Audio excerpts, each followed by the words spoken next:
રોજ સવારના દૂધ પરોઠા ખાઈ ખાઈને ફેમિલી હું ઊભી ગઈ છું. એટલે આજ તો પરોઠાનું નામ ન લેજો. સવારના નાસ્તામાં બ્રેડ અને દૂધ જાય પડ્યું.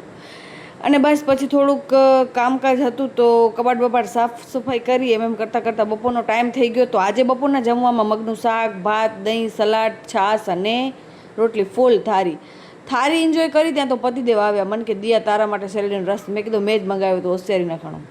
પણ એમને પીધો પણ નહીં. અને બહુ નાટક કરે પતિદેવ. આપણે કહીએ ને લ્યો તો એ લે જ નહીં. બસ શેરડીનો રસ તોય પણ મારા પેટમાં પોતે હાલ્યો ગયો. ખબર ન પડી ખાધા પછી. પણ પછી એક મીશોમાંથી પાર્સલ આવ્યું હતું. મારી ઈચ્છા એવી છે કે હવે હું એકદમ મસ્ત રીતે ફોટોશૂટ કરાવું. પણ તમે આ પાર્સલ જોઈને મને કમેન્ટ કરજો કે આનામાં ફોટોસ કેવા આવશે. હજી યાર ટ્રાય કરું છું, સારો કોઈક મળી જાય ને તો. સિમ્પલ સોબર લુક જ કરાવો છે મારે. ઓલા મોટા ગાઉનમાંથી ફોટોશૂટ નથી કરાવવા. આ મને 350માં પડ્યો. ડબલ એક્સલ છે. કપડું સારું છે. પણ આના પર સારું વ્યવસ્થિત રીતે રેડી થાઈશ ને તો 100% સારું લાગશે. હા, મને અત્યારે ખબર છે કે અત્યારે તો નાઇટી જેવું જ લાગે.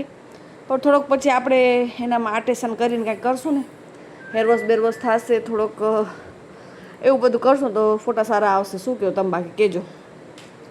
પછી આવા આટા ફેરા કરું ને તો મને તો ભૂખ લાગી ગઈ પાછી. તો બાજુવાળા આંટી સરસ મજાનો પનીરનો શાક આપ્યો તો ધબી ગઈ.